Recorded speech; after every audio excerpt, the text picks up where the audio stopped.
ಪ್ರೀತಿಯುಳ್ಳ ದೇವಜನರೇ, ನಿಮ್ಮೆಲ್ಲರಿಗೂ ಯೇಸು ಕ್ರಿಸ್ತನ ಶ್ರೇಷ್ಠವಾದ ನಾಮದಲ್ಲಿ ವಂದನೆಗಳು. ಶಾಲೋಮ್, ನಿಮಗೆ ಸಮಾಧಾನವಾಗಲಿ. ಈ ದಿನ ದೇವರ ವಾಕ್ಯದ ಧ್ಯಾನಕ್ಕಾಗಿರುವಂಥ ವಿಷಯ ಹೇಳಲಾರದಷ್ಟು ಸಂತೋಷ. ಅದಕ್ಕೆ ಆಧಾರವಾಗಿ ಕೀರ್ತನೆಗಳ ಗ್ರಂಥ 4ನೇ ಅಧ್ಯಾಯ 7ನೇ ವಚನ. ಧಾನ್ಯ ದ್ರಾಕ್ಷೆಗಳು ಸಮೃದ್ಧಿಯಾಗಿ ಬೆಳೆದ ಸುಗ್ಗಿ ಕಾಲದಲ್ಲಿ ಅವರಿಗಿರುವ ಸಂತೋಷಕ್ಕಿಂತಲೂ ನೀನು ನನ್ನ ಹೃದಯದಲ್ಲಿ ಹೆಚ್ಚಾದ ಆನಂದವನ್ನು ಉಂಟು ಮಾಡಿದ್ದಿ. ಇಲ್ಲಿ ದಾವೀದನು ಧಾನ್ಯ ದ್ರಾಕ್ಷೆಗಳು ಸಮೃದ್ಧಿಯಾಗಿ ಬೆಳೆದ ಸುಗ್ಗಿ ಕಾಲದಲ್ಲಿ ಅವರಿಗಿರುವ ಸಂತೋಷಕ್ಕಿಂತಲೂ ನನ್ನ ಹೃದಯದಲ್ಲಿ ಹೆಚ್ಚಾದ ಆನಂದವನ್ನು ಉಂಟು ಮಾಡಿದ್ದಿ ಎಂಬುದಾಗಿ ಹೇಳುತ್ತಿದ್ದಾನೆ. ನೋಡ್ರಿ, ಕ್ರೈಸ್ತ ಜೀವಿತವು ಒಂದು ತೃಪ್ತಿ ನೀಡುವ ಒಂದು ಜೀವಿತ, ಹೆಚ್ಚಾದ ಸಂತೋಷವನ್ನು ಪಡೆಯುವಂಥ ಒಂದು ಜೀವಿತ. ಪ್ರಪಂಚವು ಕೊಡಲಾರದಂಥ, ತೆಗೆಯಲಾರದಂಥ ಮಹಾ ಸಂತೋಷವನ್ನು ನಾವು ಕರ್ತನಲ್ಲಿ, ಕ್ರೈಸ್ತ ಜೀವಿತದಲ್ಲಿ ನಾವು ಅನುಭವಿಸಬಹುದು. ನೋಡ್ರಿ, ಅನೇಕ ಸಾರಿ ನಮ್ಮ ಜೀವಿತದಲ್ಲಿ ಸಂತೋಷ ಇಲ್ಲದ ಅನುಭವಗಳು. ಆದರೆ ಇಲ್ಲಿ ದಾವೀದನ ಹೇಳ್ತಾ ಇದ್ದಾನೆ, ಬೇರೆಯವರು ಬೇರೆ ಬೇರೆ ಕಾರ್ಯಗಳಲ್ಲಿ ಸಂತೋಷ ಪಡುವಾಗ ಅದಕ್ಕಿಂತಲೂ ನಾನು ನನ್ನ ದೇವರಲ್ಲಿ ಸಂತೋಷ ಪಡುತ್ತಾ ಇದ್ದೇನೆ. ನಾವು ರಕ್ಷಣೆ ಹೊಂದಿಕೊಳ್ಳುವಾಗ ಒಂದು ಸಂತೋಷ, ಪವಿತ್ರಾತ್ಮನ ಅಭಿಷೇಕವನ್ನು ಪಡೆದುಕೊಳ್ಳುವಾಗ ಒಂದು ಸಂತೋಷ, ದೇವರ ಸೇವೆಯನ್ನು ಮಾಡುವಾಗ ಒಂದು ಸಂತೋಷ, ದೇವರ ರಾಜ್ಯಕ್ಕಾಗಿ ನಾವು ಬಿತ್ತುವಾಗ ಒಂದು ಸಂತೋಷ. ಆ ಸಂತೋಷದಿಂದ ನಮ್ಮ ಹೃದಯವು ಸಂತೃಪ್ತಿಯಿಂದ ಮುಖವು ಅರಳುವಂಥದ್ದಾಗಿದೆ. ನೋಡ್ರಿ, ಸರ್ವ ಸಮೃದ್ಧಿಯಿಂದ ಇರುವಾಗ ಮನುಷ್ಯನು ಸ್ವಾಭಾವಿಕವಾಗಿ ಸಂತೋಷಿಸುವನು. ಧಾನ್ಯವು ಹೆಚ್ಚುವಾಗ ಮನಸ್ಸಿಗೆ ಸಂತೋಷವಾಗುತ್ತೆ. ದ್ರಾಕ್ಷಾರಸವು ಸಮೃದ್ಧಿಯಾಗುವಾಗ ಹೃದಯಕ್ಕೆ ಆನಂದ ಉಂಟಾಗ್ತದೆ. ಆದರೆ ದೇವರ ಮಕ್ಕಳಿಗೆ ಸಮೃದ್ಧಿಯಲ್ಲಿಯೂ ಕೊರತೆಯಲ್ಲಿಯೂ ಸಂತೋಷವು ನೆಲೆಯಾಗಿರುತ್ತದೆ. ಕೆಲವರಿಗೆ ಬ್ಯಾಂಕ್ ಬ್ಯಾಲೆನ್ಸ್ ಫುಲ್ ಇದ್ದರೆ ಸಂತೋಷ. ದೇವ ಮಕ್ಕಳಿಗೆ ಹಂಗಲ್ರಿ, ಸ್ತೋತ್ರ. ಅವರು ಅಲ್ಲಿರುವಂಥ ಸನ್ನಿವೇಶದ ಮೇಲೆ ಸಂತೋಷ ಅಲ್ಲ, ದೇವರ ಮೇಲೆ ಅವರಿಗೆ ಸಂತೋಷವಿರುತ್ತದೆ.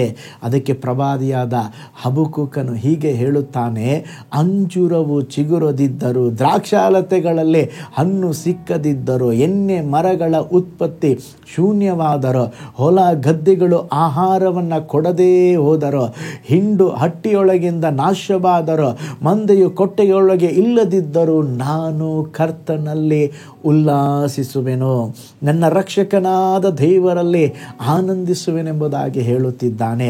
ಕರ್ತನು ನಿಮಗೆ ಅಧಿಕವಾದ ಸಂತೋಷವನ್ನು ಕೊಟ್ಟಿದ್ದಾರೆ. ನಂಬಿಕೆಯಿಂದ ಹರಿಕೆ ಮಾಡ್ರಿ, ಜಯಧ್ವನಿ ಎತ್ತುವ ಹೃದಯವು ನಿಮ್ಮಲ್ಲಿ ಉಂಟು ಮಾಡ್ರಿ. ಸ್ತೋತ್ರ. ಹೃದಯದಲ್ಲಿ ಸ್ತೋತ್ರದ ಆನಂದ ಧ್ವನಿ ಬರಲಿ. ಸ್ತೋತ್ರ. ಕೀರ್ತನೆ 16:11 ವಚನ ಹೇಳ್ತದೆ, ನಿನ್ನ ಸಮ್ಮುಖದಲ್ಲಿ ಪರಿಪೂರ್ಣ ಸಂತೋಷ. ದೇವರಲ್ಲಿರುವಂಥ ಸಂತೋಷ, ದೇವರು ಕೊಡುವ ಸಂತೋಷ ಈ ಲೋಕದಲ್ಲಿ ಬೇರೆ ಯಾರು ಕೊಡಲಿಕ್ಕೆ ಸಾಧ್ಯವಿಲ್ಲ. ಒಂದು ಸಾರಿ ಮಕ್ಕಳ ಬಳಿಯಲ್ಲಿ ಹಾಗೆ ಕೇಳುವಾಗ, ಯಾರಿಗೆ ಸಂತೋಷವಿದೆ ಕೈಗಳ ಎತ್ತಿ ಅಂತ ಹೇಳಿದಾಗ ಎಲ್ಲ ಮಕ್ಕಳು ಕೈ ಎತ್ತಿದ್ದಾರೆ. ಆಗ ಕೇಳಿದೆ, ಎಷ್ಟು ಸಂತೋಷವಿದೆ? ಒಬ್ಬ ಚಿಕ್ಕ ಬಾಲಕ ಹೇಳ್ದ, ಅಂಕಲ್ ನನಗೆ ಇಷ್ಟು ಸಂತೋಷ ಇದೆ. ಒಬ್ಬ ಸ್ವಲ್ಪ ದಪ್ಪ ಇರುವಂಥ ಬಾಲಕ ಹೇಳ್ದ, ಅಂಕಲ್ ನನಗೆ ಇಷ್ಟು ಸಂತೋಷ ಇದೆ, ನನಗೆ ಇಷ್ಟು ಸಂತೋಷ ಇದೆ. ಇವೆಲ್ಲದರ ಮಧ್ಯದಲ್ಲಿ ಇನ್ನೊಬ್ಬ ಮೂಲೆಯಲ್ಲಿ ಸ್ತೋತ್ರ ಒಬ್ಬ ಬಾಲಕಿ ಕೂತಿದ್ದಳು. ಆ ಬಾಲಕಿ ಹೇಳಿದಳು, ಅಂಕಲ್ ನನಗೆ ಎಷ್ಟು ಸಂತೋಷ ಅಂತ ಹೇಳಿದ್ರೆ, ಹೇಳಲಾರದಷ್ಟು ಸಂತೋಷವನ್ನು ದೇವರು ನನಗೆ ಕೊಟ್ಟಿದ್ದಾರೆ. ಎಷ್ಟು ಸಂತೋಷ? ಹೇಳಲಾರದಷ್ಟು ಸಂತೋಷ ಅಂತೆ. ನಮ್ಮ ದೇವರು ಹೇಳಲಾರದಷ್ಟು ಸಂತೋಷವನ್ನು ಕೊಡ್ತಾರೆ. ಸ್ತೋತ್ರ. ಆ ಸಂತೋಷವನ್ನು ನಾವು ಅನುಭವಿಸೋಣ. ಕರ್ತನೆ, ಆ ದೈವಿಕವಾದ ಸಂತೋಷವನ್ನು ನನಗೆ ಕೊಡ್ರಿ ಎಂಬುದಾಗಿ ನಾವು ಪ್ರಾರ್ಥನೆ ಮಾಡಿಕೊಳ್ಳೋಣ. ಕಣ್ಗಳನ್ನು ಮುಚ್ಚೋಣ, ಪ್ರಾರ್ಥಿಸೋಣ. ಪರಲೋಕದಲ್ಲಿ ವಾಸ ಮಾಡುವ ನಮ್ಮ ತಂದೆಯಾದ ದೇವರೇ, ಅಪ್ಪ, ನನ್ನ ಸಂತೋಷಕ್ಕೆ ಕಾರಣ ನೀವೇ ಸ್ವಾಮಿ. ಕರ್ತನೆ, ನಮಗೆ ಸಂತೋಷವನ್ನು ಕೊಡುವ ದೇವರು ನೀವು. ಅಪ್ಪ, ನೀನು ಕೊಡುವ ಸಂತೋಷ ಈ ಲೋಕ ಕೊಡಲಿಕ್ಕೆ ಸಾಧ್ಯ ಇಲ್ಲ, ಅದನ್ನು ತೆಗೆದು ಹಾಕಲಿಕ್ಕೂ ಸಾಧ್ಯವಿಲ್ಲಪ್ಪ. ಆ ದೈವಿಕವಾದ ಸಂತೋಷದಲ್ಲಿ ನೆಲೆಯಾಗಿದ್ದು ಒಂದೊಂದು ದಿವಸವೂ ಆ ದೈವಿಕವಾದ ಸಂತೋಷವನ್ನು ಅನುಭವಿಸಲಿಕ್ಕೆ ನಮಗೆ ಸಹಾಯ ಮಾಡಿರಿ ದೇವರೇ. ಎಷ್ಟೋ ಚಾಲೆಂಜಸ್ಗಳಿದೆ, ಎಷ್ಟೋ ಸಮಸ್ಯೆಗಳಿದೆ, ಹೋರಾಟಗಳಿದೆ. ಅದರ ಮಧ್ಯದಲ್ಲಿ ಕೂಡ ನೀವು ನಮ್ಮೊಟ್ಟಿಗೆ ಇರುವಾಗ ಆ ಸಂತೋಷವನ್ನು ಅನುದಿನವೂ ಅನುಭವಿಸಲಿಕ್ಕೆ ಸಹಾಯ ಮಾಡಿರಿ. ಈ ವಾಕ್ಯವನ್ನು ಕೇಳಿಸಿಕೊಂಡ, ಈ ವಾಚ್ ಮಾಡಿದ ಪ್ರತಿಯೊಬ್ಬರನ್ನು ಹೆಸರಾಗಿ ಬ್ಲೆಸ್ ಮಾಡಿರಿ. ಅವರ ಜೀವಿತದಲ್ಲಿ ಕಾಯುತ್ತಿರುವ ದೇವರ ಒಂದೊಂದು ವಿಷಯಕ್ಕೂ ಬಿಡುಗಡೆ ಕೊಡ್ರಿ.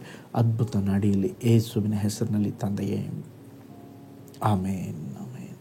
Price the Lord. ಹಾಗಾದರೆ ನಮ್ಮ ದೇವರು ಹೇರಳವಾದ ಸಂತೋಷವನ್ನು ಕೊಡ್ತಾರೆ, ಹೇಳಲಾರದಷ್ಟು ಸಂತೋಷವನ್ನು ಕೊಡ್ತಾರೆ. ಅದನ್ನು ಹೊಂದಿಕೊಂಡು ಅನುಭವಿಸಿ ಜೀವಿಸಿರಿ. ಕರ್ತನು ನಿಮ್ಮನ್ನು, ನಿಮ್ಮ ಕುಟುಂಬವನ್ನು ಬ್ಲೆಸ್ ಮಾಡಲಿ. ನಾಳೆ ಮತ್ತೊಂದು ದೈನಂದಿನ ಜ್ಞಾನದಲ್ಲಿ ನಾನು ನಿಮ್ಮನ್ನು ಸಂಧಿಸ್ತೇನೆ. ನಾನು ನಿಮ್ಮ ಪ್ರೀತಿಯ ಸೇವಕ pastor Paul Joy. God bless you.